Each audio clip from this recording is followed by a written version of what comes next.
కేంద్ర రాష్ట్ర ప్రభుత్వాలు దేశవ్యాప్తంగా జరుగుతున్నటువంటి జనగణన కార్యక్రమంలో మెదక్ పట్టణంలో కొనసాగుతుంది. మెదక్ పట్టణ ప్రజలకు నా విన్నపము, దయచేసి మెదక్ పట్టణంలో రెంటుకుంటున్నటువంటి వ్యక్తులు కావచ్చు, ఇక్కడ ఇల్లుండి మీరు వేరే గ్రామంకి వెళ్ళి వచ్చి ఇక్కడ నివాసం ఏర్పాటు చేసుకున్నటువంటి వ్యక్తులు కూడా కావచ్చు, వీళ్ళందరూ కూడా జనగణన జనాభా లెక్కల్లో మీరు మెదక్ పట్టణం కిందనే రాపించుకోవాల్సిన అవసరం ఉంది. ఎందుకంటే అది రూల్ కూడా ప్రభుత్వం ఇచ్చే రూల్ కూడా ఎక్కడైతే మీరు రెంటుకుంటున్నారో, ఎక్కడైతే మీ ఇల్లు ఉందో, ఎక్కడైతే మీరు ఉంటున్నారో అక్కడనే మీ జనగణన రాపించుకోవాల్సిన అవసరం ఉంది. మెదక్ పట్టణంలో దాదాపుగా 60,000 మంది జనాభా ఉన్నప్పటికీ సరి అయిన నామోదు లేకపోవడం వల్ల మెదక్ పట్టణానికి నష్టం జరుగుతుంది. కేంద్ర ప్రభుత్వ నిధులు కావచ్చు, రాష్ట్ర ప్రభుత్వ నిధులు కావచ్చు, మరి సెకండ్ గ్రేడ్ మున్సిపాలిటీ కిందనే నిధులు వస్తున్నాయి. దయచేసి మనం 50,000 జనాభా దాటితే మనకు ఫస్ట్ గ్రేడ్ మున్సిపాలిటీ కింద నిధులు వచ్చే అవకాశం ఉంటుంది.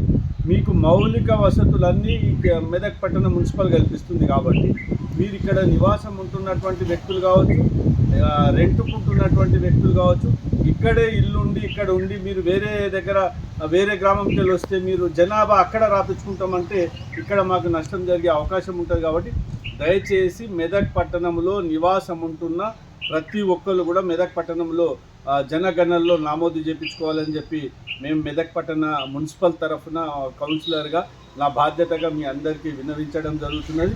మీరు అట్లా నామోదు చేసుకున్నట్టయితే 50,000 జనాభా దాటి మెదక్ మున్సిపల్లో ఉంటే మనకు ఫస్ట్ గ్రేడ్ మున్సిపాలిటీ కింద కేంద్ర రాష్ట్ర ప్రభుత్వ నిధులు ఎక్కువ వచ్చే అవకాశం ఉంది. దాంతో పట్టణం అభివృద్ధి చెందే అవకాశం ఉంది. కాబట్టి దయచేసి రెంటుకుంటున్నటువంటి వ్యక్తులు, నివాసం ఉంటున్నటువంటి వ్యక్తులు, వేరే ప్రాంతంకి వెళ్ళి వచ్చి ఇక్కడ ఉంటున్నటువంటి వ్యక్తులు కూడా జనాభాలో జనగణనలో నమోదు చేసుకోవాలి.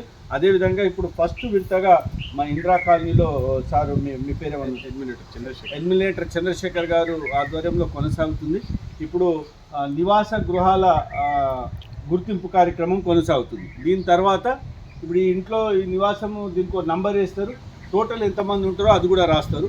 దాని తర్వాత డీటెయిల్గా ఏ ఇంట్లో ఎంతమంది ఉంటారో ఆ విధంగా జనాభా గణన కొనసాగుతుంది. దయచేసి మెదక్ పట్టణ ప్రజలకు మా యొక్క విజ్ఞప్తి, మీరందరూ కూడా జనగణనలో పాల్గొనండి. మీ పేర్లతో సహా మొత్తం నమోదు చేసుకొని మెదక్ పట్టణ అభివృద్ధికి సహకరించాలని చెప్పి కోరుతున్నాను.